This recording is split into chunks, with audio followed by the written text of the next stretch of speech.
성경은 가장 주님의 회복의 목표 신부, 가장 순수하고 거룩한 의미에서 우주적 환상의 로맨스이다. 이 환상에서 그리스도 안에 계신 하나님 신랑, 하나님께서 구속하신 백성은 신부이다. 신랑과 신부로 이렇게 환상의 로맨스. 그래서 일반적으로 기독교인들이나 일반인들은 하나님을 너무 이렇게 경배의 대상 혹은 뭐 전능한 하나님 이런 분으로만 어느 정도 인식이 되어 있는데, 근데 성경에 보면 하나님에 대한 계시가 다양하죠. 다양한데 그 하나님에 대한 계시가 하나님은 계시라는 거는 이제 어떤 엑스레이 같은 거라고 보면 되겠죠.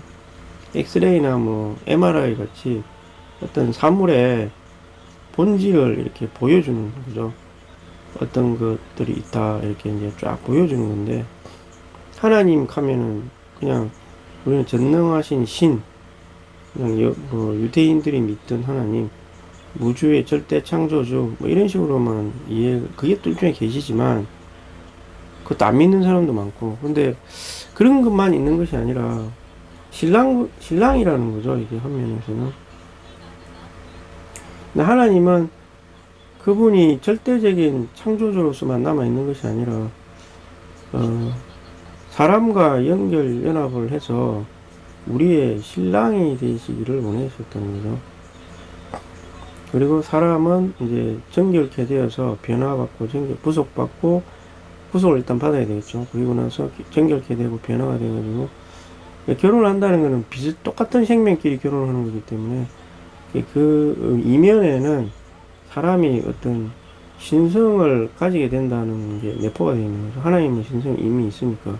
신성이 있지만 인성을 입었고, 인성이 있었지만 어떤 하나님의 역사에 의해서 신성도 가지게 된다. 이런 걸 똑같아야 결혼을 하는 거니까. 안 그러면 결혼을 한다는 계시를 할 필요가 없겠죠. 요한계시록에 분명히 결혼이 돼 있고, 그 다음에 사도 바울 서신 같은 경우도 신부로 예비된다, 처녀로 하나님께 드린다, 이런 표현들이 많이 있거든요. 그래서 이번 메시지는 아마 그런 거 위주로, 그런 주제로 이제 많이 강조를 하는 거죠. 앞서 사도행전에서는 왕국이 있고 하나를 지켜야 되고 뭐 교회 생활, 이게 메시지가 주로 이제 크게 양방면으로 돼 있다는 거죠. 이게 근본적으로 이렇게 돼 있는 메시지. 왜냐면 실제 시간 안에서 이제 뭔가 우리가 이루어야 될 거, 시대의 전환을 위해서 우리가 이루어야 될 거에 대한 메시지가 있는 거죠. 네. 그래서 두 가지를 잘 조화 있게 이해를 하셔야 됩니다. 조화 있게 이해를 잘 해야 치우침이 없게 되겠죠. 그래서 역대로 하나님은 사람과 사랑에 빠졌다. 하나님은 배필을 얻으시려는 목적으로 창조했다. 이게 중요한, 아까 말했던 배필. 아담과 하와가 하나의 예표였다고 볼 수 있는 거죠.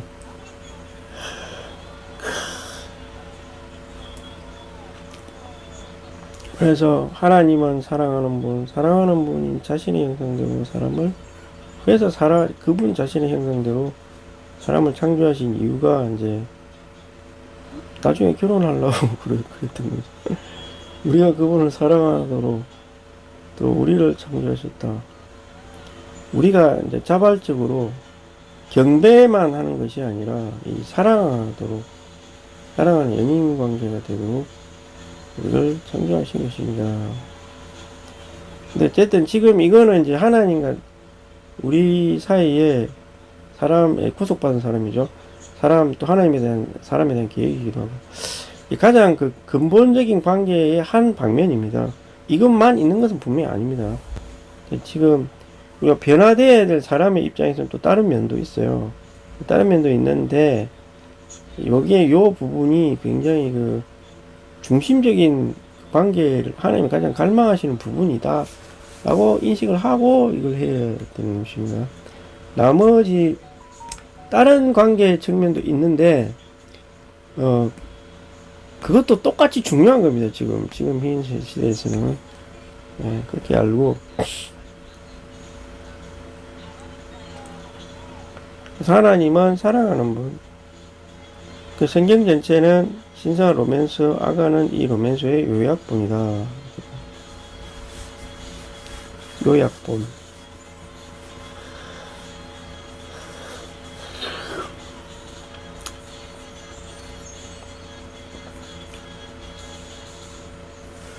이 로맨스의 요약.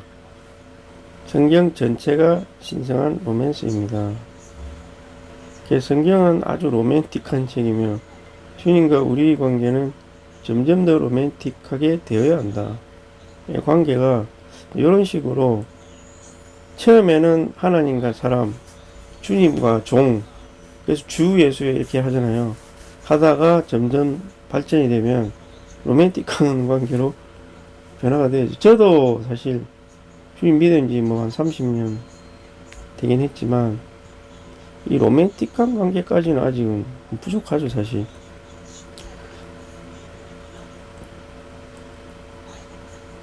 예.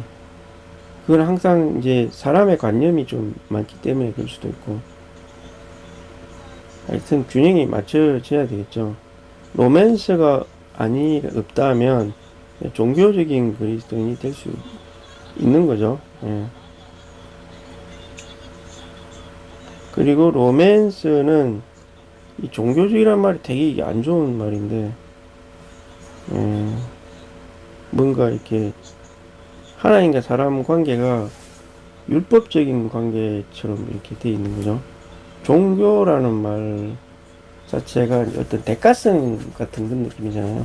내가 이거를 하면 하나님이 뭔가 이걸 해주고 뭐 이런 식인 거죠.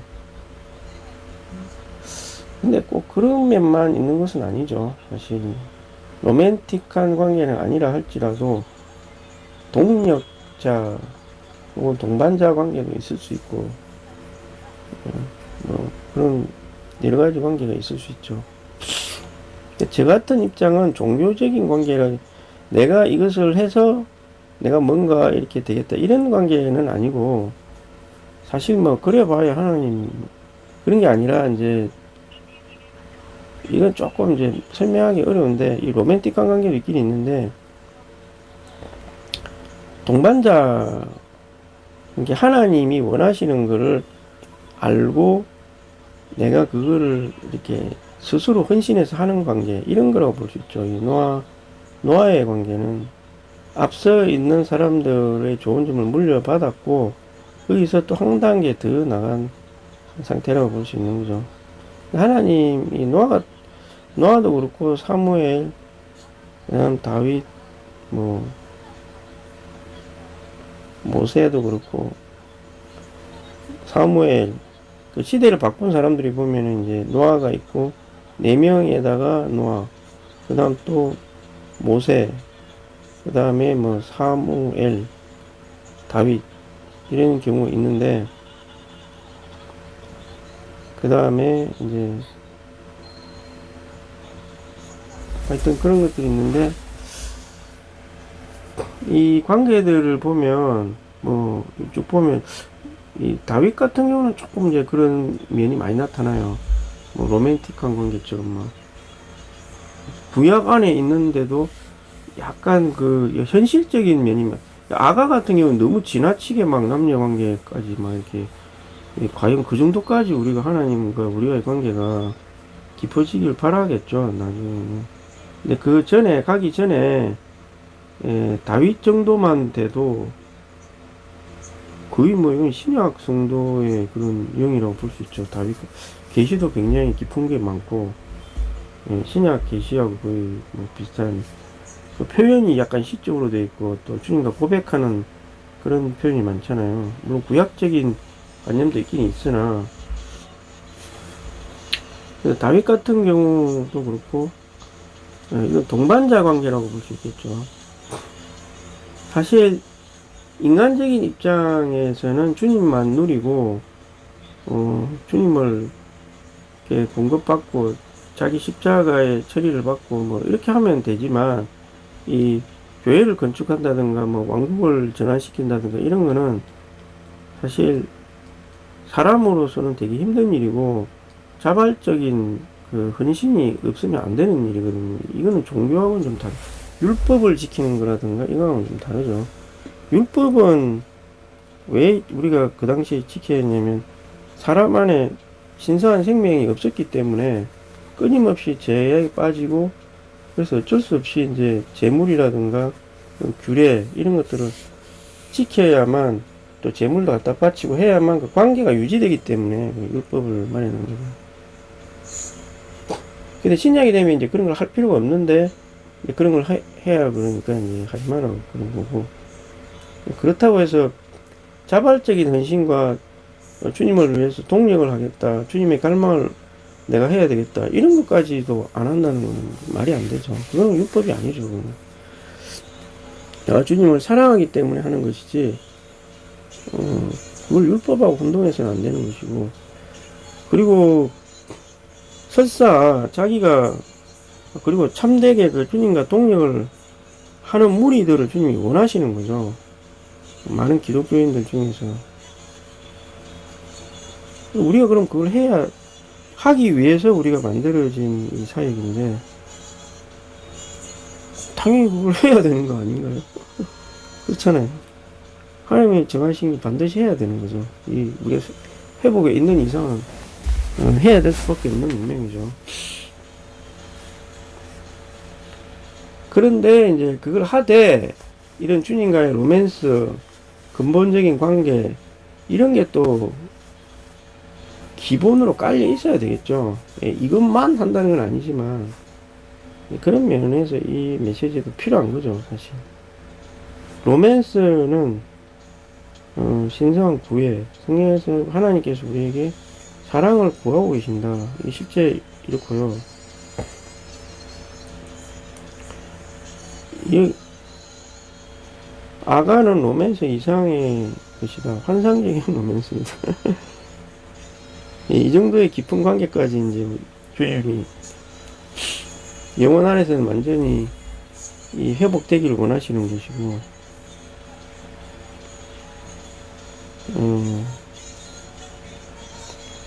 우리가 무엇을 사랑하든 온 마음 심지어 온 존재는 그것에 고정되고 사로잡히고 점유됩니다. 하나님을 사랑한다는 것은 존재, 영혼, 몸, 마음과 혼, 생각과 힘을 절대적으로 그분께 두는 것입니다. 그리고 온 존재가 그분으로 점유되고 그분 자신 안에 자신을 잃어버리는 것입니다.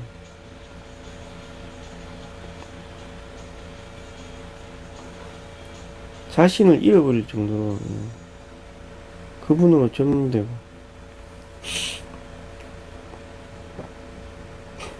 온 존재를 그분께 두는 것이다. 온 존재가 점유되고 자신을 잃어버리는 것이다. 네. 정말 이렇게 되어야 되는데,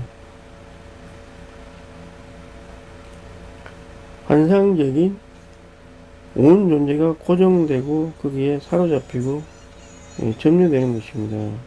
2번, 우리가 주 예수님을 사랑한다는 건 귀하게 여기고 존재를 그분께 향하고 열어드리고 그분을 누리고 첫째 집이 드리고 하나 되고 살고 그분이 되는 것입니다.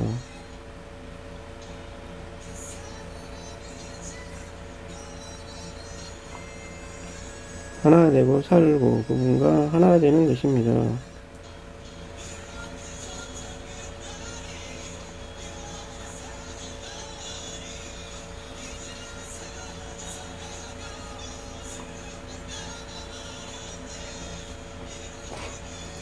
근데 이게 주님을 사랑한다는 것은 결국 주님에 대한 합당한 계시가 진리를 통해서 제시가 되고, 그것이 이제 우리 영 안에 운행이 돼서 우리 혼도 그거를 이제 알게 되고, 그러면 당연히 주님을 사랑하게 되겠죠. 관계도 더 이제 딱딱한 관계에서 더 깊어진 관계. 이거 왜 하느냐 이 말이죠. 왜 이렇게 영이 강하게 뭐 급할 수도 이렇게 하는 사람이 있죠. 이게 사랑하니까 뭐 헌신하고 막 선교사를 하고 이렇게 하죠.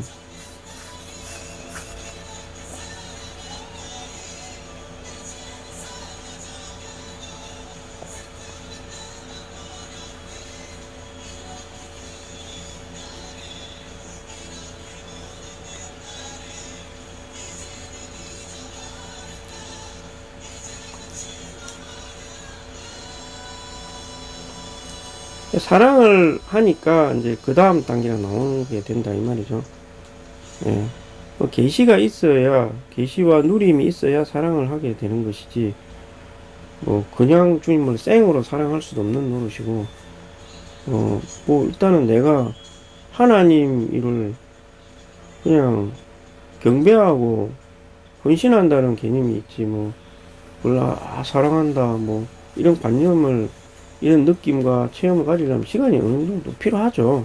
사실 회복에 들어왔어도 주님의 여러 방면을 보고 또 그 영의 역사를 통해서 내 안에 계시가 많이 이루어지고 또 실제로 내가 체험도 하고 그런 게 이제 쌓여가야 점점 이제 마음이 좀 녹는 거지. 이제 하나님을 사랑할 수 있구나 이렇게 하다가 이제 경륜도 알게 되고 주님의 필요도 보게 되고, 그래서 내가 교회를 건축해야 되겠구나 이런 것까지 이제 나가게 된대. 하나님의 싸우게 되고, 이 교회 건축하는 많은 싸움, 자기 십자가 부인 이런 게 많이 필요하거든요.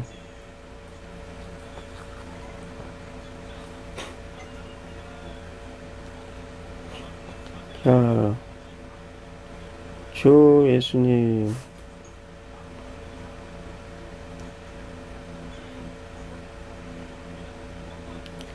주 예수여,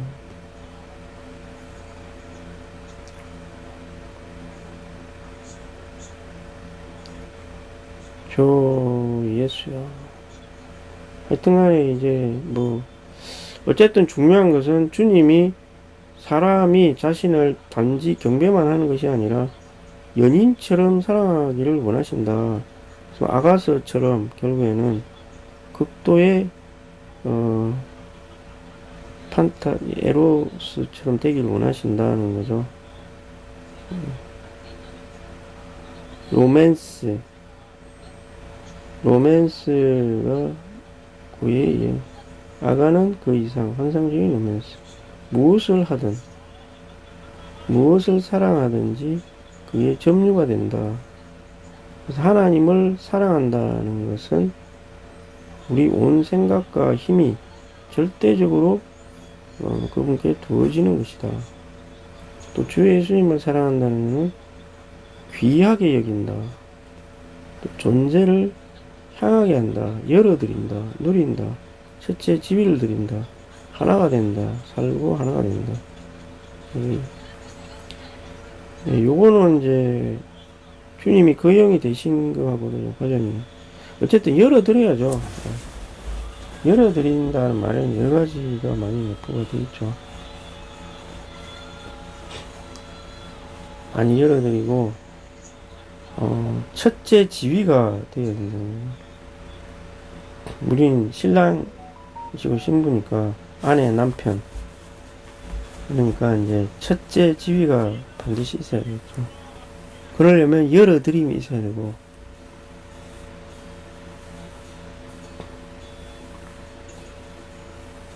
그 열어드림 안에 아까 제가 말한 이제 그런 게 이제 존재하는 거죠. 그래서 주님과 교통을 하려면 이렇게 활짝 열어놓고 진짜 다방면에 걸쳐서 해야죠. 한쪽 방면, 자기가 원하는 방면만 가지고 주님과 교통을 하면 그거는 주님께 완전히 열려있는 사람이라고 볼 수 없죠.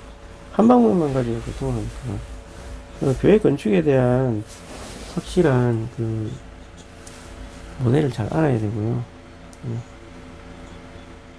요한계시록 19장 여기까지는 신랑이신 그리스도를 가지고 요한계시록 신랑이신 그리스도, 이신 그리스도 이런 거는 그리스도에 대한 많은 방면 중에 하나인데, 특별히 이번 메시지는 이제 신부 신랑의 초점이 맞춰져 있기 때문에 신부이신 신랑이신 그리스도를 바라고, 그럼 당연히 상대적으로 우리는 신부인 단체적인 부속받은 사람들이 되겠죠. 여기 이제 그리스도에 대한 계시에 따라서 믿는 이에 대한 계시의 결정 짝이 지어지는 거죠. 어린 양의 결혼은 신약 경륜이 완성된 결과이다. 신약 경륜은 법리적 구속을 통해 신성한 생명의 유기적 구원을 위해 그리스도를 위해 신부인 교회를 얻는 것이다.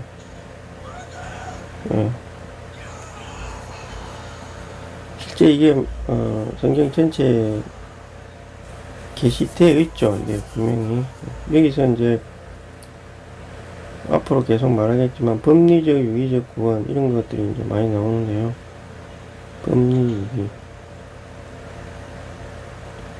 법리적인 것은 하나님 표현해서 우리를 위해 다 이루어 주신 거죠. 주님이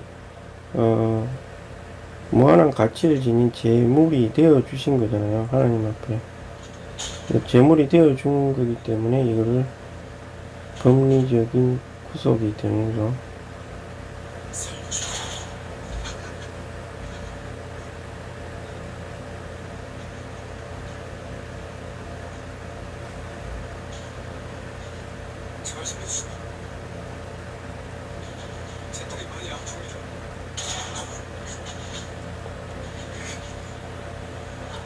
유기적인 구원이라는 거는 이제 이런 제물이 되실 뿐만 아니라 부활하셔서 제사장이 되시고 그 영이 되셔가지고 우리 안에 들어와서 실제적으로 성화시키는 과정을 말하는 거죠.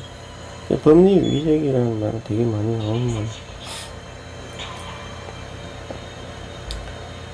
그래서 요한계시록 19장에 나오는 그리스도의 신부는 모든 이기는 이들로 구성이 됩니다. 이기는 이들은 그리스도의 신부로서 천년 동안 신성한 초기 단계의 새 예루살렘일 것이다. 초기 단계라고 할 수 있죠. 완전한 단계는 아니고, 왜냐하면 많은 믿는 이들이 이기지 못했기 때문에.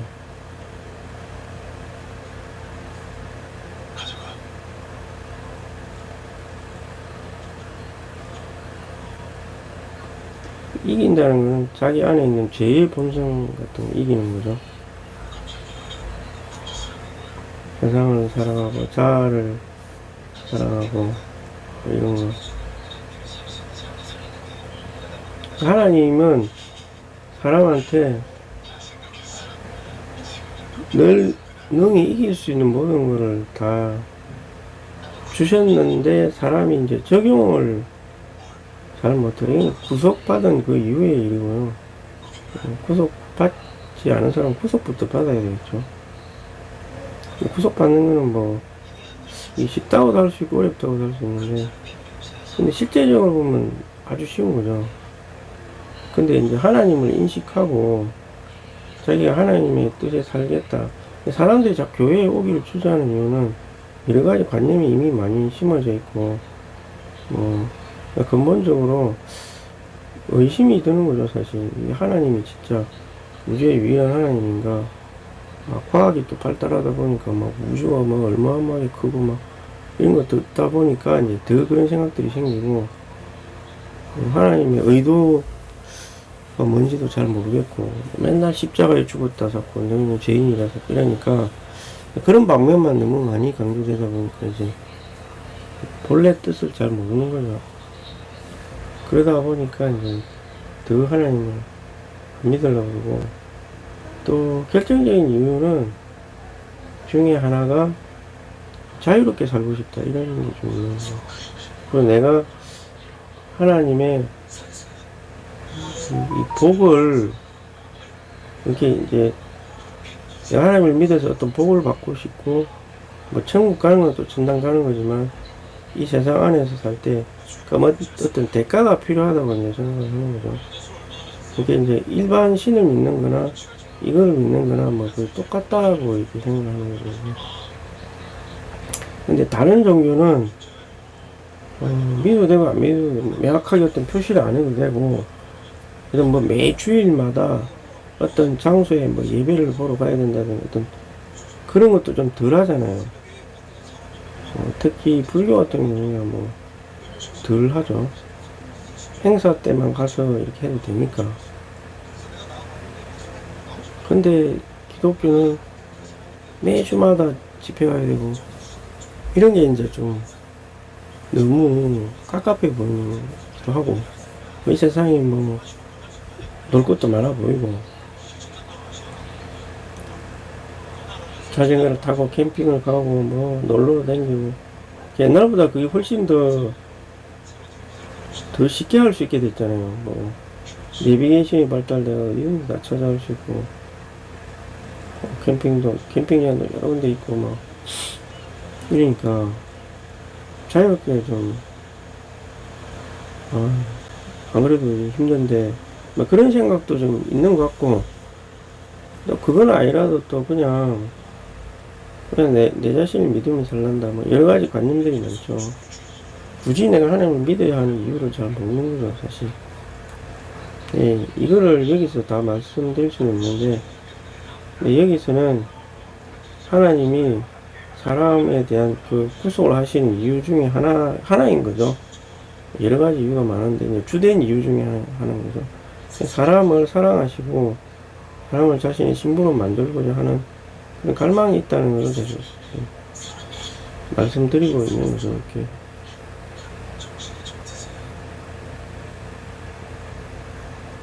모든 믿는 이들은 이들과 합하여져서 아내로서 영원토록 향을 했던 예루살렘을 완성할 것이다. 이렇게 나오죠, 이렇게.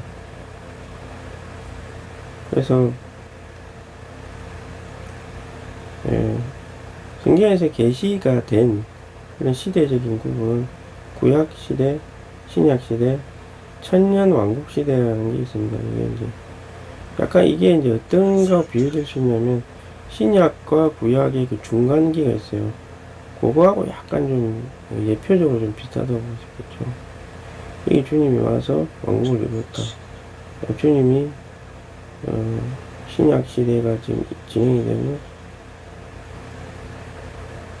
신약 시대가 진행이 되다가 완성된 단계에 도달하게 되는 중간 단계, 그런 거라고 볼 수 있고요.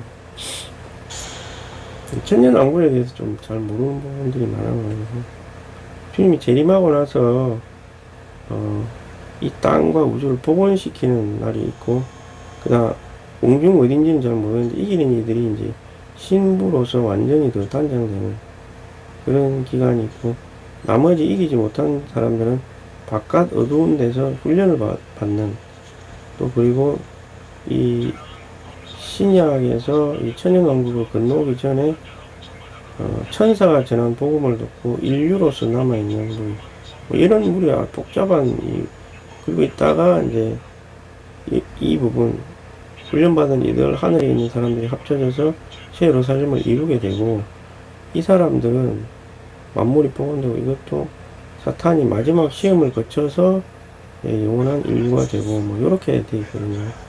이렇게 성경에 그렇게 되어 있습니다. 그리고 이미 죽었던 사람들은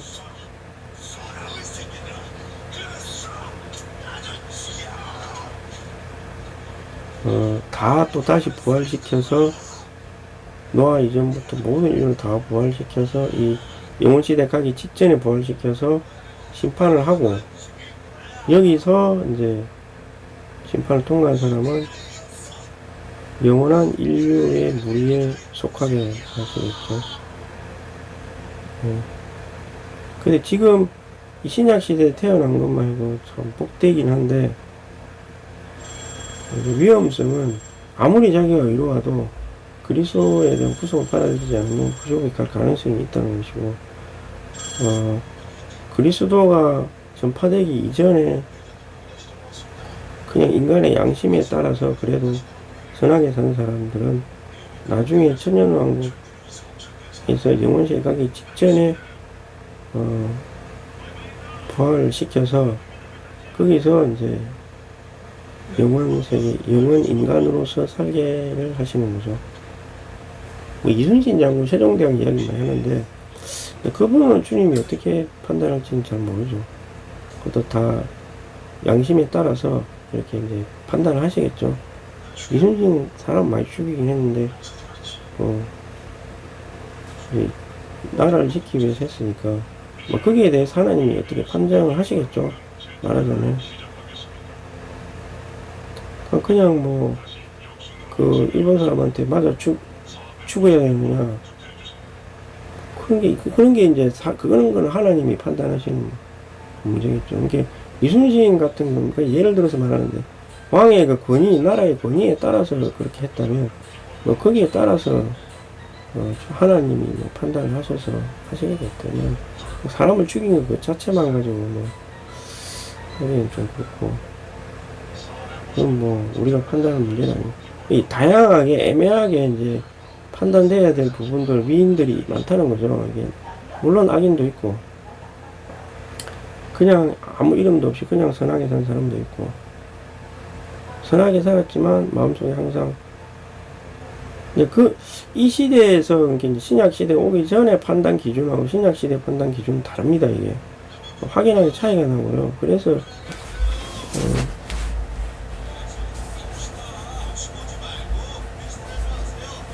네, 하여튼 그렇다고 볼 수 있고요.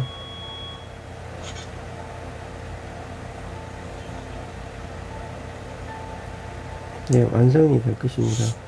어쨌든 그렇고 신부는 주님의 회복의 목표이다. 회복의 목표. 뭐 회복의 목표 중에 하나겠죠. 네, 그 두 가지가 다 있어야 되는 거죠. 그래서 이 성경에 명확하게 게시가 되어 있죠. 사실 어린 양의 결혼 날이 다가왔다.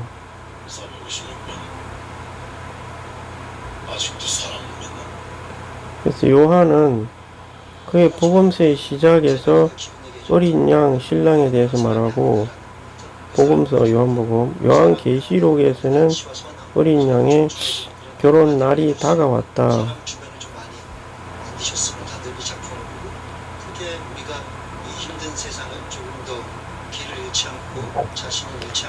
그래서 대부분의 성도들의 휴거가 있고 또 그리스도의 심판대에서 보상을 위한 심판이 있은 직후 성도들의 휴거 그 다음에 이어지는 일들에서 어린 양의 결혼들이 있을 것이다.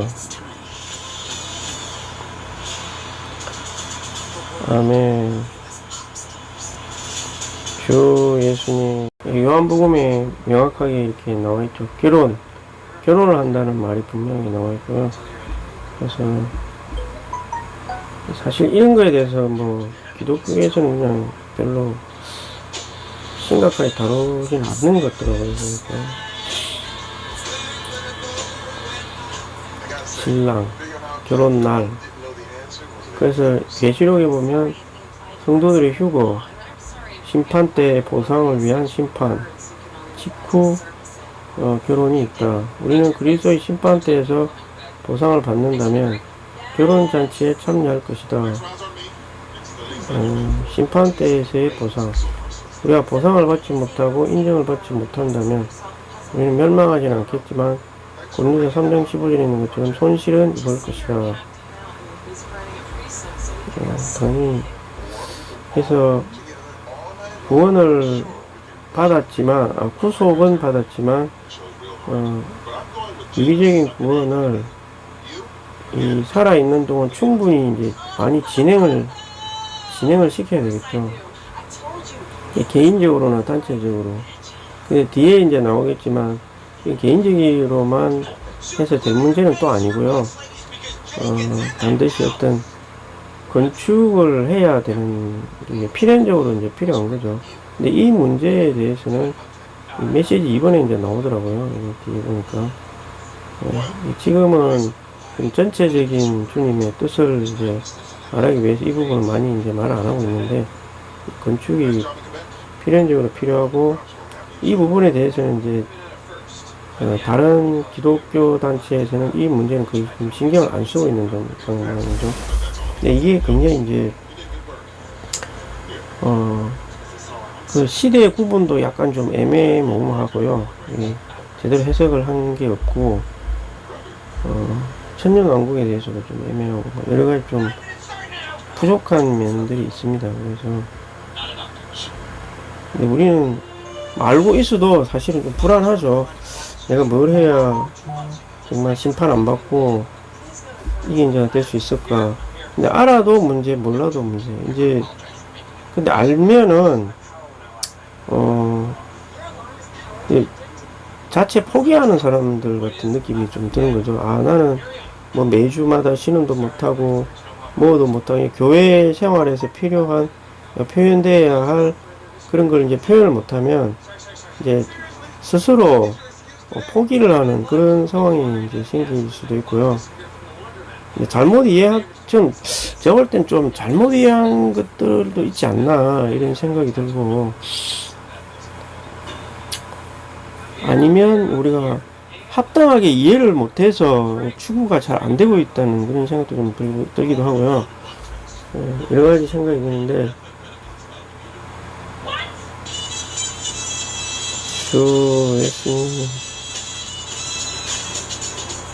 이게 보상을 받는다는 의미가, 보상이라는 말은, 현 시대에서 뭔가 손실을 당하지만 그 즉시로 공급을 받지 못하고 다음 시대에 이제 보상을 받는다 이 말이잖아요. 그런 거는 상당히 여러 가지 방면이 있죠. 심지어 헌금도 이 시대에 내가 돌려받는 건 아니잖아요. 근데 교회에 내가 어떤 헌금을 하고 돌려받으면 약간 일부라도 돌려받으면 그만큼 줄어들겠죠. 그리고 내가 뭐 지체를 위해서 돈을 썼다, 시간을 썼다, 이런 것도 하나의 내 시간, 내 본생명을 부인하고, 개인적인 시간을 제쳐주고, 지체 만나고, 교통하고, 유익하게 주님의 몸을 위해 뭔가 했다면, 이것도 하나의 헌신이라고 볼 수 있는 거잖아요. 많죠, 이런 거는. 주님이 그런 거는 다 알고 계시니까. 돈을 썼다, 시간을 썼다, 근데 내가 금방, 또 혹시나 또 이런 것도 있죠. 내가 해서 주님이 뭔가 공부를 많이 해줬어요. 그걸 또 나 자신을 위해서 쓰지 않고 또 주님을 위해서 썼다면 또 그것도 하나예요. 계속 이런 식으로 주님이 되기를 원하시는 거죠. 근데 이제 그렇게 타락할 것 같으면은 주님도 아시니까 아직은 시험을 충분히 거친 후에 돈을 맡겨서 관리하게 할 수도 있죠. 돈뿐만 아니라 은사 같은 경우도 마찬가지죠. 뛰어난 은사를 가졌으면 그거를 막 사용할 때 이제 돈과 마찬가지로 약간 위험성이 있어요. 그것도 약간은. 왜냐면 다른 사람보다 뛰어나면 자기 다른 무리가 생기고 거기에 대해 교만하게 되고 다른 지체들이 말을 듣지 않게 되고 이런 좀 위험도 있다는 거죠. 그래서 이런 경우도 은사도 마찬가지로 많은 시험을 거쳐서 이제 십자가를 많이 통과해야 이제 합당하게 사용이 되는 거죠. 말씀을 전하는 은사든 무슨 은사든 다 마찬가지로 저는 복음 잘 전하는 은사도 있고 그런데 다른 지체들보다 굉장히 잘 전하고 말씀도 잘 전하고 있는데 이제 시험을 거쳐야죠. 돈을 잘 버는 것도 마찬가지고. 그래서 각 사람에 따라서 다양한 이 시험을 거쳐야 될 것입니다. 그분의 아내도 자신을 준비하였기 때문입니다. 그분의 아내인 교회는 그리스도의 신부를 가리킵니다. 요한복음 계시록 19장 8구절 천년왕국 동안의 아내인 그리스도의 신부는 이기는 이들로만 구성된다. 요한계시록 21장 2절에 있는 신부는 구원받은 모든 성도들로 이루어지며 천년왕국 이후에 영원토록 있게 될 것입니다. 그래서 신부가 준비된다는 것은 이기는 이들의 생명 성숙에 들어있다. 이게 두 가지 구분이 있죠. 이게. 그래서 천년왕국이라는 게 이제 준비기간이다. 볼 수가 있는 거죠. 그게 하나님은 대충 하는 것은 없죠. 모든 구속받은 인류가 주님이 신부가 된다고 했기 때문에 그러면 이제 신실한 사람은 이 시대에 이제 천년왕국, 그 다음에 영원시대가 있다 치면 이 시대에서 구속을 받았다 하더라도 뭐 세상 사람들이 봐도 뭐 저 사람이 믿는인가 하는 그런 사람들도 있죠. 실제 또 거짓 믿는 이도 있을 수 있죠.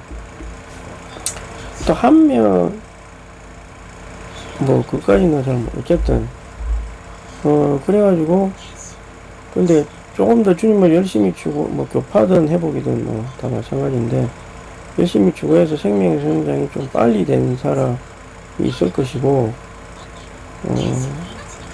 좀 저처럼 미지근한 사람도 있을 것이고 아주 일정적으로 추구한 사람 뭐 다양할 거 아니에요. 그러면 이제 이런 사람들은 천연왕국이 딱 이 주님 재림 딱 때 공중 재림하실 때 미리 휴거가 돼가지고 사탄을 땅에 떨어뜨리면서 이 시대를 이렇게 바꾸어 버리는 그렇게 되겠죠. 근데 그런 것도 있는데 이런 면도 있고 이제 교회 건축의 방면 교회 건축하고 재림하고 아무 큰 상관이 없어 보이기도 해요. 또 여기서는 이제 그걸 많이 강조 안 했는데 언젠가는 강조돼야 될 좀 중요한 것이 아닌가 이렇게 생각이 되거든요. 그래서 교파에서 이기는 하고 이 해보에서 이기는 이의 차이 여기가 더 중요하죠. 사실 굉장히 중요하고 이거에 관련된 이제 교회 구성 새 예루살렘의 형태를 가진 그 교회 생활이 필요하고 여기는 그게 없다는 거죠. 그게 없기 때문에 다 분열되어 있고 그냥 그래도 최고의 영성이라 하면 복음서에 나와 있는 것처럼 선교사가 되는 거죠. 선교사가 되어서 하늘에 죽는 미랄이 되는 거 이런 거를 이제 실제로 또 복음을 전하라고 했기 때문에 이들이 전하는 게 뭐 왕국 복음인지 그거는 모르겠으나 우리는 이제 요게 있고 여기서 뻗어나가서 이제 왕국 복음을 전하는 그런 형태거든요. 이게 더 이 안에서 생활을 한 사람들이 이기는 믿는 이들하고 여기서 이기는 믿는 이들하고는 좀 차이가 아무래도 있을 수밖에 없고 또 주님이 또 이렇게 영원에서 시간으로 올 때 새 예루살렘의 실제를 갖고 오는 거지 혼자서 오시는 게 아니거든요. 그래서 새 예루살렘의 실제를 갖고 내려오시려면 이거와 비슷한 생활을 한 음부를 포함해서 살아있는 사람들이 이게 총합이 어느 정도 숫자가 있어야 된다. 그러려면 합당한 교회 생활이 반드시 존재해야 된다는 그런 약간의 논리적인 그런 게 있을 수밖에 없는 거죠. 교파에서 이기는 사람들도 있는데 사람들은 이제 합당한 교회 생활의 이상 이 자체가 없기 때문에 이들이 추구해야 될 그 영성이라고 하는 것은 하늘에 죽는 미랄이죠. 이게 최고의 영성이라고 볼 수 있고 이런 사람들은 아무리 많아봐야 자기 개인적으로 이기는 자가 될 수 있는데 주님의 재림을 앞당기는 거하고는 별 큰 상관이 없게 된다는 거죠. 이게 마치 에녹 같은 그런 느낌이 드는 거죠. 그냥 혼자 회고되는 거죠.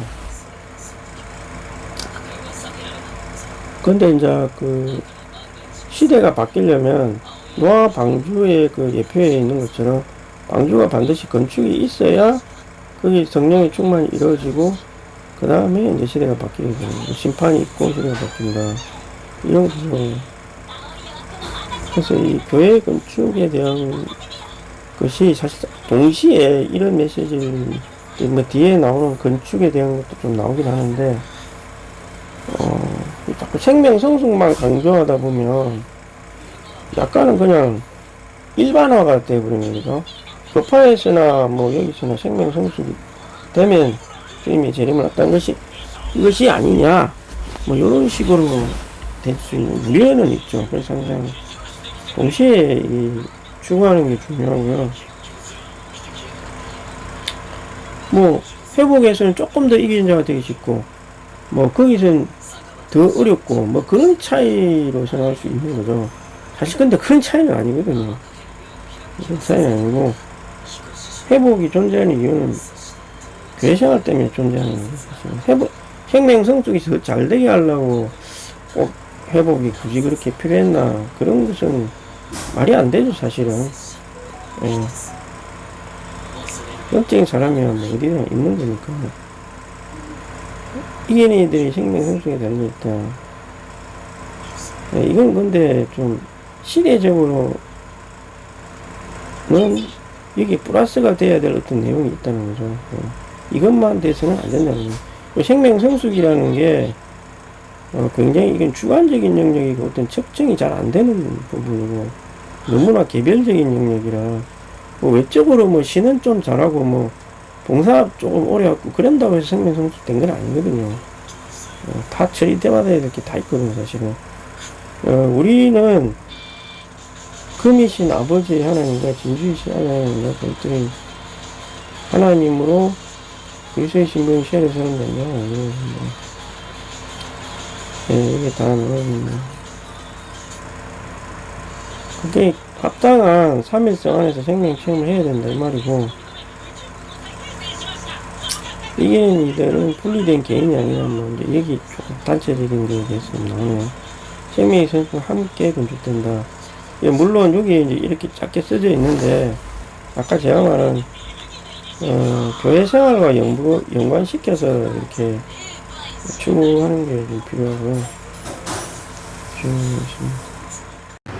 예, 신부는 빛나고 깨끗한 세마포 옷을 입게 되는데 이 세마포 옷은 성도들의 의입니다.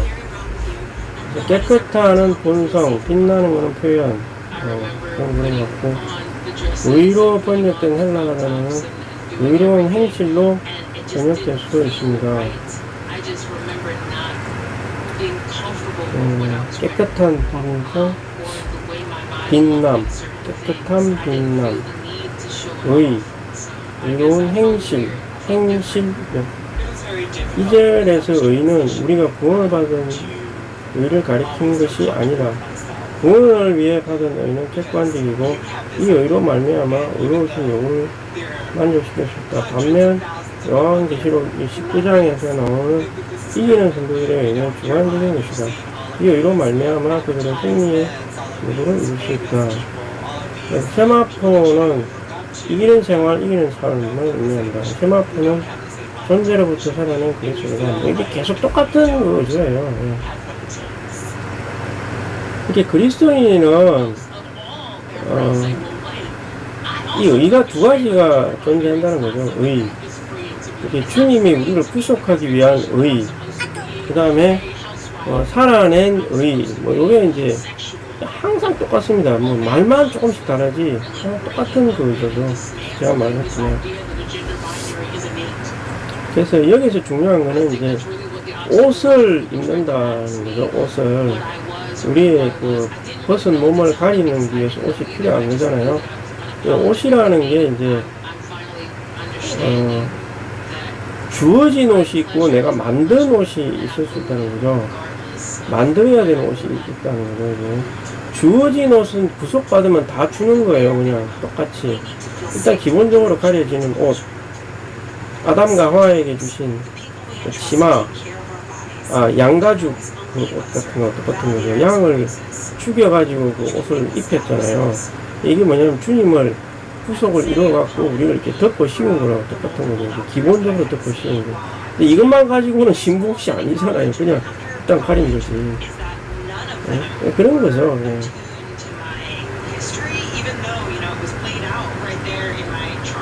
이게 이제 주님이 우리의 의가 된다는 수십 차례 이야기하는 거지만 완전한 재물이잖아요. 구약에 많은 재물들의 예표가 있었는데 그 완전한 재물이 되기 위해서 성육신 30년 다 점검 받고 음부에 가서 점검 받아서 이겨서 나와가지고 다시 올라갔다. 이게 완전한 재물이 된 거잖아요. 피를 흘렸고 인간의 삶을 혼에다가 심었고 아담과 똑같은 환경 안에서 죄의 본성만 아담하고 똑같은 거죠. 똑같아야 되잖아요. 아담도 죄의 본성 없이 태어나가지고 유혹을 받아갖고 죄가 주입돼가 이 댕기고 예수님도 본성 없이 일단 태어나야 되잖아요. 이거는 사탄이 위를 갈 수가 없잖아요. 그 다음부터 사탄의 유혹이 계속 있었죠. 근데 안 받아들였잖아요. 주입 안 됐잖아요. 그러니까 이제 당연히 이제 완전한 제물이 되는 거예요. 새로운 인류의 머리가 될 수 있는 거죠. 똑같은 논리적으로 그런 거 아니에요. 이게 맞는 거잖아요. 그러니까 사탄이 집요하게 했던 거죠. 많은 유혹을 했겠죠. 성경에 뭐 쓰여져 있지 않은 온갖 종류의 유혹이 있지 않았겠어요. 그걸 이겼으니까 음부에서 다시 부활할 수 있었던 거죠. 이 하나님이라서 부활을 한 게 아니에요. 네, 아니고요. 이 땅에서 살았던 것의 총합오에 의해서 아무 흠이 없기 때문에 사망과 그 음부의 권세를 이길 수 있는 거지. 그래서 육체를 도로 찾아 입을 수 있는 거지. 안 그러면 육체 못 찾아 입어요. 그냥 육신 자체가 부활될 수가 없다니까요. 그냥 영만으로 돌아갔다든지 이런 거지. 자꾸 성경에서 뭐 성령 하니까 하나님이 뭐 따로 있고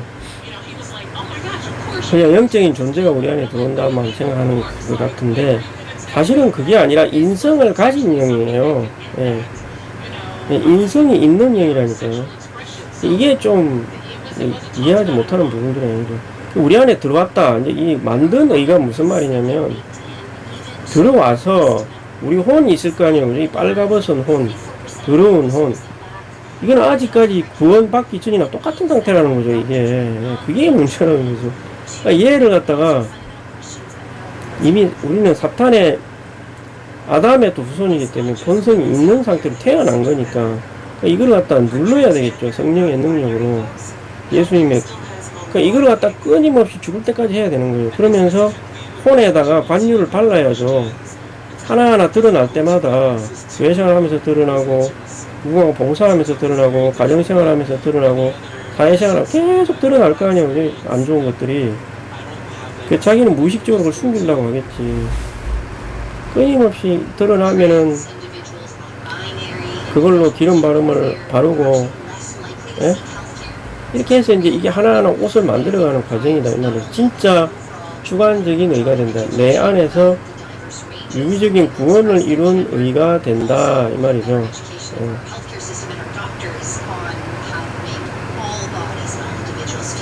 그 옷이 그게 진짜 옷이잖아요. 내 영 안에 소속받을 때 입는 옷 이게 이제 몸 안으로 한 땀 한 땀 지워져야 될 거예요.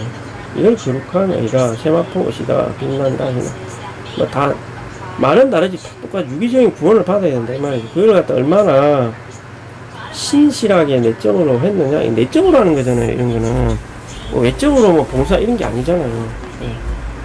그래서 이제 여기서 사회에서 강조하는 건 뭐냐, 내적인 생활이 중요하다는 걸 강조하기 위해서 하는 거죠. 뭐 봉사 다 필요 없다 이런 말을 하는 게 아니라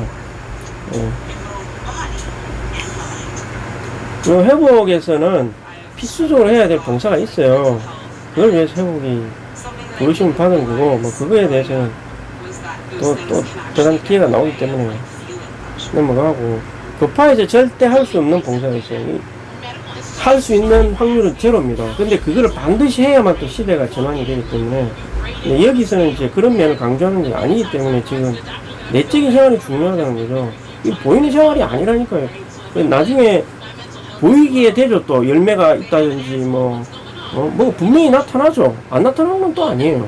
그렇다고 또 100% 나타나는 것도 아니고 아무도 모르는 부분도 있을 수 있다는 거죠. 남이 모르는 부분. 심지어 그리스도인도 잘 모르는 부분이 존재할 수 있는 거죠. 네.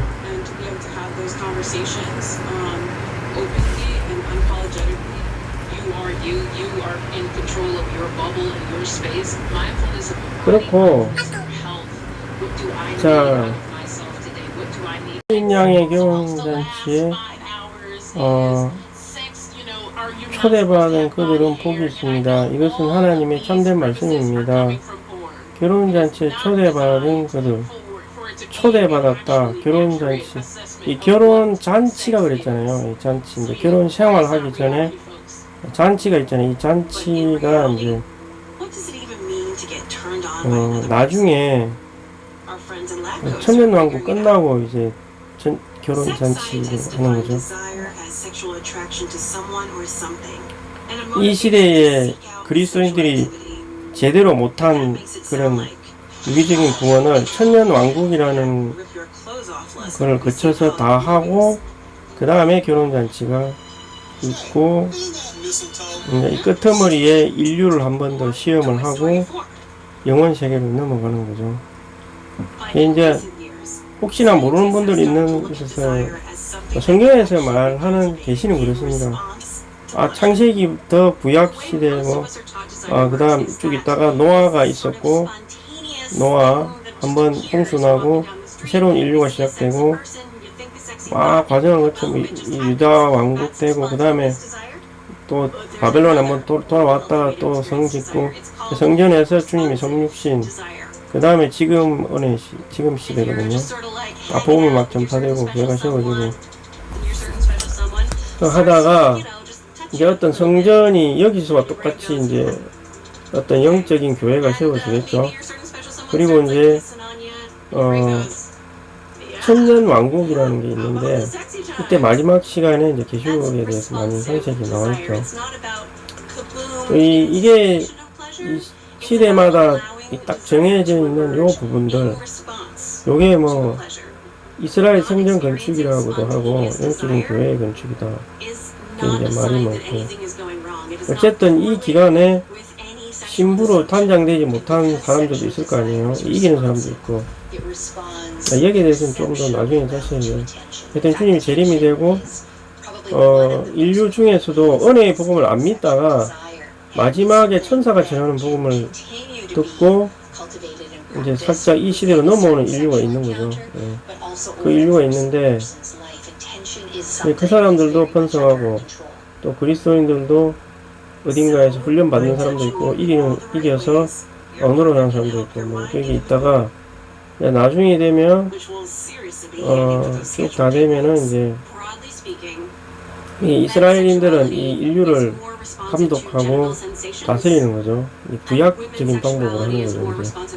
이제 인류는 지금 우리와 똑같은 사람들인데 이제 주님의 그 영을 받아들이지 않았지만 어떤 복음을 듣고 근데 이 사람들 나중에 다시 한번 더 시험을 해서 한번 그러고 나서 영원 안으로 들어가게 되는데 그래도 영원 안에 들어갔어도 영원한 생명을 가지지만 영 안에 하나님이 들어온 상태는 아니고요.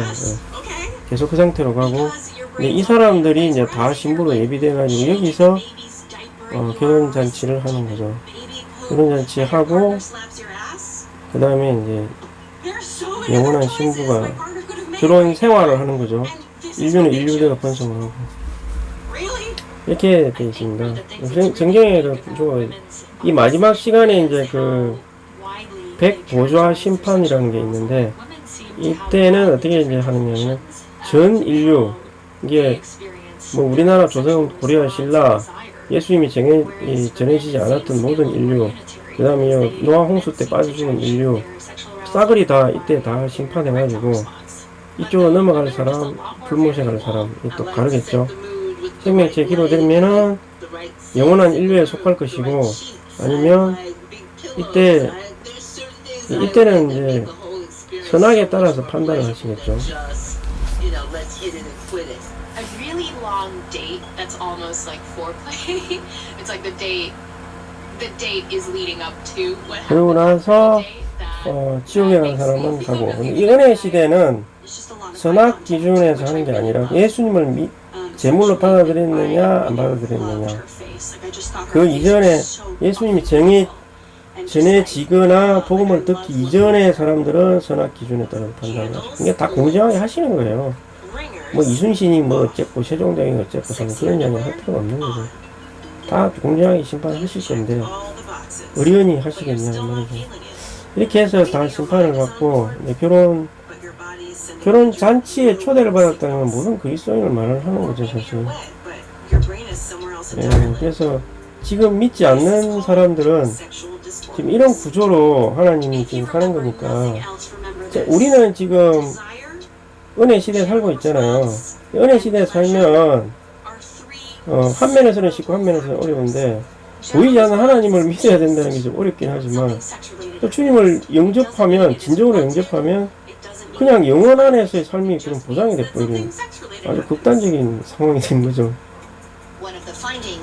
그래서 이 믿고 자기 맘대로 살아도 혹시나 천년왕국 때 아주 혹독한 시련을 거쳐서 어쨌든 이 가게 된다는 거죠. 근데 진짜 구원받은 사람은 뭔가 양심 안에서 움직이면서 가만히 못 있죠. 뭐 어떤 기회를 가든 뭔가를 하려면 실패를 하더라도 뭔가를 하게 돼 있고요. 거짓 그리스도인들이 진짜로 하나님의 이름에 먹칠을 하고 있는 거지. 그 다 교회 다닌다고 진짜 그리스도인이 아니거든요.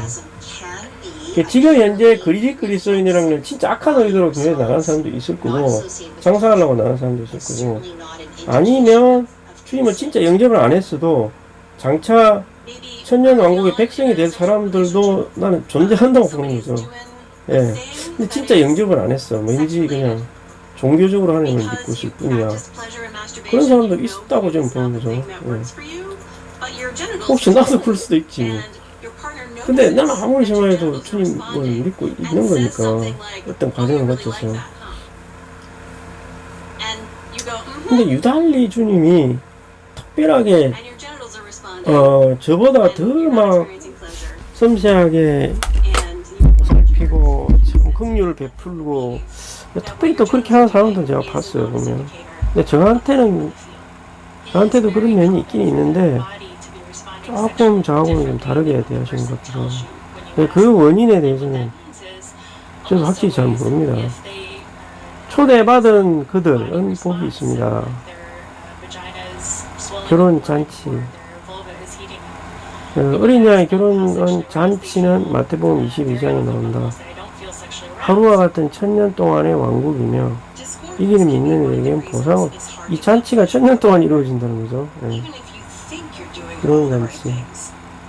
이기지 못한 사람은 온전케 그때부터 옷 만드느라고 어딘가에서 훈련을 하고 있겠죠. 이기는 믿는 이들은 천년 왕국의 누리만으로 이끄는 결혼 잔치에 초대받는다는 것은 복된 것이다.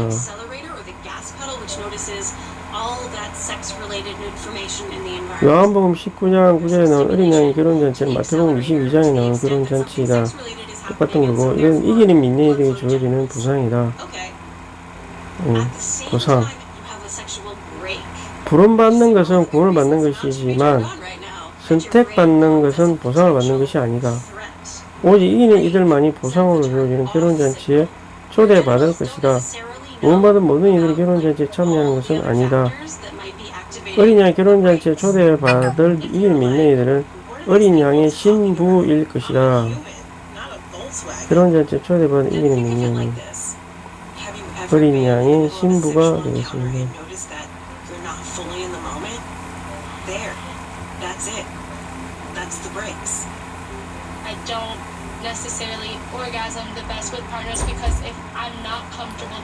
예수님, 그래서 왜 신부가 되려면 회복의 목표가 유일하게 이거 하나만 있는 건 아닙니다. 예, 아닌데 다른 목표도 하나 또 있어요. 있는데 이제 여기서는 신부에 이제 초점을 맞춰서 교통을 한 거고요. 회복의 목표는 신부 자체만이 아닙니다. 반드시 다른 목표, 시대적인 목표가 있어요. 그걸 제가 여기서 다시 한번 말씀드리고 싶고, 두 가지가 다 존재해야 되는 거죠. 당연히 두 가지가 있어야 되는 것이고요.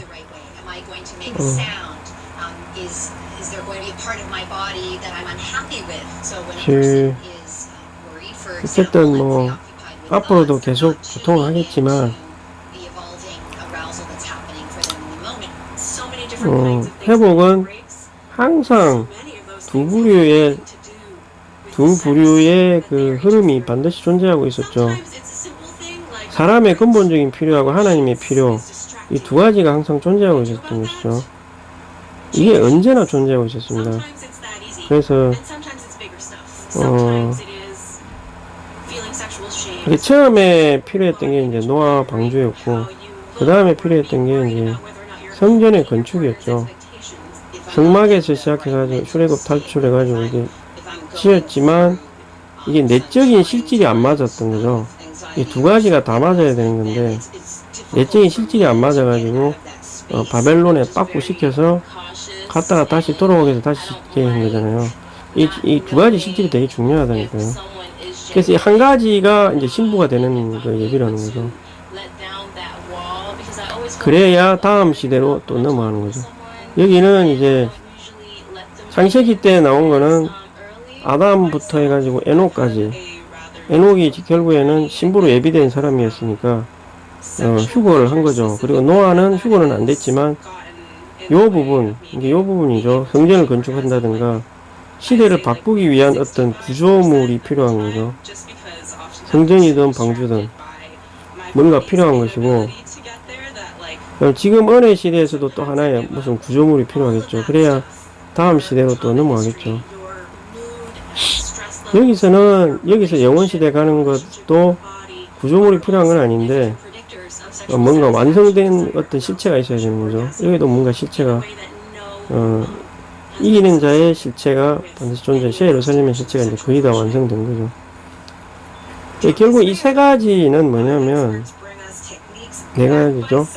이 새 예루살렘의 실제죠. 그래서 이 부분에 대해서 이게 영혼과 시간 안에서의 차이점 때문에 이런 괴리감이 생기는 건데, 영혼 안에서 뭔가 생각하고 이 땅에 가가지고 뭔가를 이루었으면, 구속을 이루었으면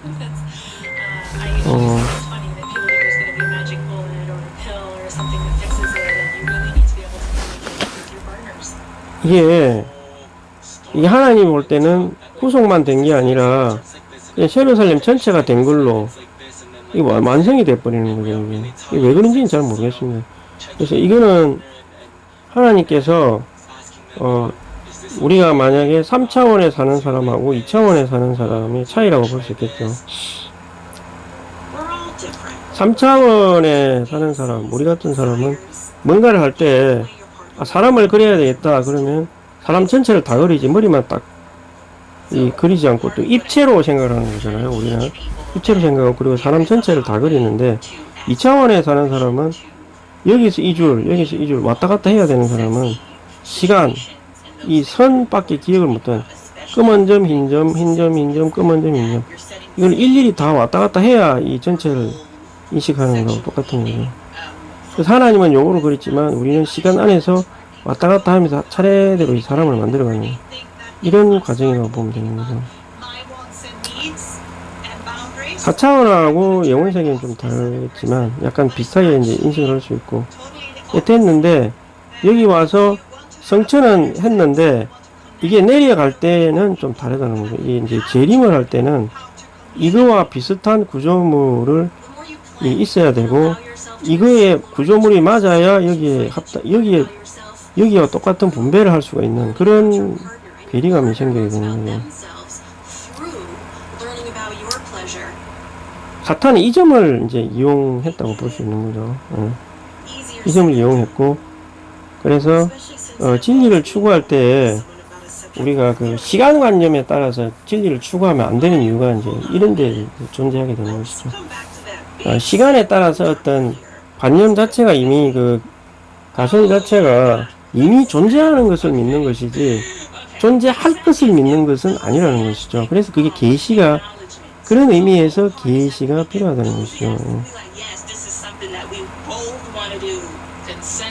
그리고 교회 시행활에 합당한 구조를 갖춘 교회 생활 안에서 이 실제를 그 다음에 분배를, 구조를 갖추면 실제가 그 다음에 더 세게 빨리 이루어지게 되고, 그 안에서 신부를 예비하는 거, 생명 체험도 더 오히려 용이해지는 그런 결과가 오는데, 사람은 어떻게 생각하냐면 구조가 뭐 그렇게 중요하냐, 외적인 실행이 뭐가 그렇게 중요하냐, 내적인 실제만 중요하다 해서 이거는 어느 정도 대충 만들어 놓고 내적인 실제만 더 추구하게 되면 이게 더 하나님의 목적에 맞는 거다.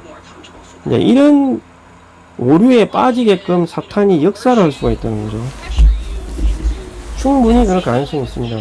그리고 이제 회복이 그래도 각 지방마다 했고, 지방마다 뭐 한 입장 지키고 있고 뭐 속으로 뭐 이렇게 쭉 나눠놓고 이렇게 뭐 주일마다 떡 떼고 뭐 그다음 다음 세대 봉사하고 뭐 이 정도 하면 뭐 그래도 구조를 갖춘 거 아니에요. 그리고 이제 좀 더 부족했네.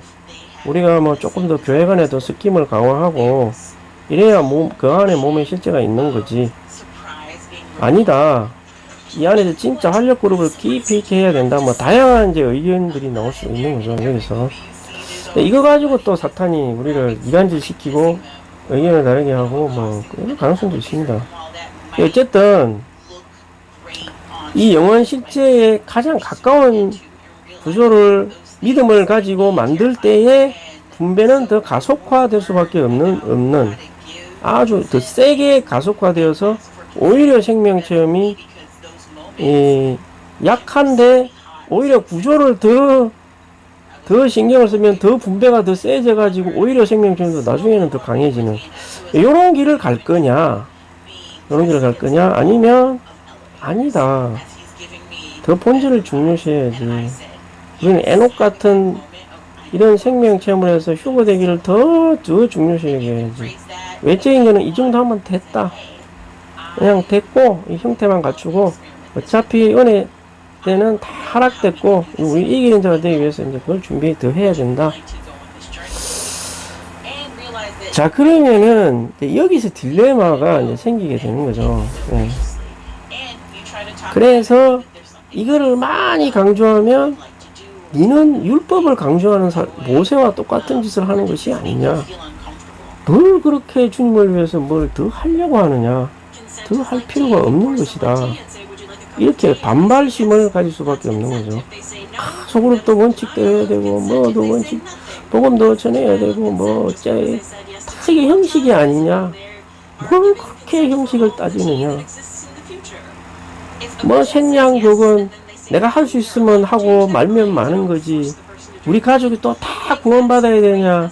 어차피 침례만 받았으면 다음 시대에 뭐 온전케 될 거니까 우리 가족이 꼭 구원받아 다 활력그룹 해야 되냐. 그렇게 이야기할 수도 있죠. 제가 그런 거 모르는 바는 아니죠. 근데 저는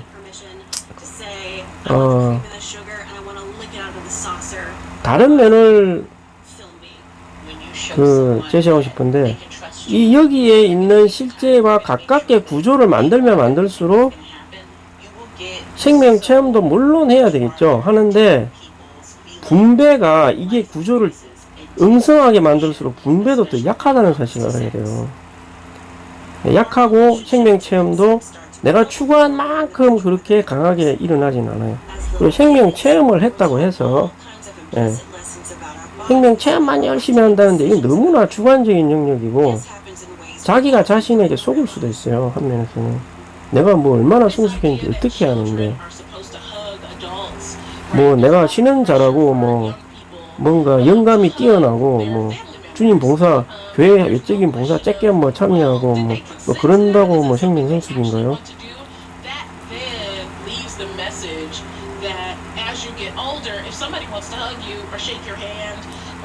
근데 제가 체험한 바에 의하면 구조를 정교하게 형성할수록 이건 과학적인 거죠. 어떤 조건을 맞추면 반드시 어떤 결과가 반드시 도출된다는 거죠. 이거는 거의 100%의 효과가 나타나는 거죠. 분배는 반드시 강해집니다. 그건 부인할 수 없고 이 분배가 강해진다는 그 수준이 우리가 일반적으로 생각하는 수준 자체가 아니라는 데 문제가 있다는 거죠. 엄청난 거죠. 그냥 기적이라고 할 정도의 분배라고 할 수 있습니다. 그거를 한번 맞게 되면 이걸 더 추구해야 되겠구나. 내가 더 헌신해야 되겠구나. 자발적 헌신이 이제 더 강해지게 되는 거죠. 주님이 이렇게 방주를 만들 정도로 이제 신약에서의 방주는 교회 건축인데 이 교회 건축은 에베소서 4장의 표준입니다. 이게 표준이에요. 다른 거 표준 아닙니다. 이거. 그리고 조금 더 구체적으로 사도가 제시한 부분들이 있어요. 이 부분에서 더해가지고. 그리고 지금 현재 이걸 바탕으로 해서 현재의 이 부담을 이어받은 사람들에게 나타나는 교회 생활들이 있어요. 그럼 우리가 이거를 다 봐야 된다는 거죠. 다 봐야 된다는 거죠. 이런 거 다 무시하고 아니면 사도가 말한 이 부분이나 이 부분만 관심하고 이거는 관심하지 않는다는, 이러면은 문제가 생긴다는 거죠.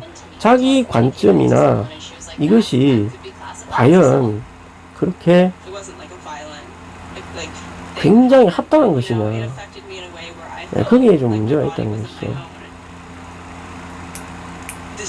자기가 막 진리를 잘 추구하고 잘 쪼개고 막 한다고 해서 세상에 나보다 내가 제일 위에 있는 것 같아, 내가 다 하는 것 같아, 이런 태도로 말하거나 행동하면 안 되거든요. 굉장히 교만하게 느껴지는 거죠. 오히려 그렇게 되면 더 어두워질 수도 있습니다. 그래서 저희가 교회 방문을 하고 이건 우리 안목이, 우리 눈이 자꾸 벗겨져야 되는 것이거든요. 성경도 알고 사도가 한 말씀도 알아야 되고, 이 사도의 말씀도 너무 90년대 말씀만 알면 안 되죠. 80년대부터 이게 다 알아야 되는 거죠. 다 알아서 이 활력그룹의 맥락을 잘 이해를 해야 되는 것이고, 이거 다 뒤에 거 다 무시하고 요것만 떨랑 이것만 하면 된다, 이것도 굉장히 위험한 관점이죠. 그리고 더 위에 있는 건 사회 에베소 4장 모든 지체가 기능 발휘를 할 수 있도록 인도해야 된다. 이 철칙이죠, 이것은. 현재 나타나는 교회의 움직임도 봐야 되고, 자, 이렇게 될 수 있으면 더 정확하게 구조를 추구할 때에 진짜로 재림이 가까워지고 분배가 더 강력해지고, 이 분배를 받은 사람들이 많아질수록 실제와 분배가 전달된 게 비슷해야 여기서 위에 거를 끌어당길 수가 있는 거예요. 이걸 끌어당길 수가 있는, 이게 재림이라는 현상입니다. 당길 수가 있어요. 근데 재림을 어떤 하나님이 시간을 정해놓고 도둑처럼 와가지고 그냥 훔쳐가서 공중에서 이렇게 한다. 도둑처럼 이렇게 와서 훔쳐갈 것이다, 이런 말도 있는데, 보물을 훔쳐갈 것이다.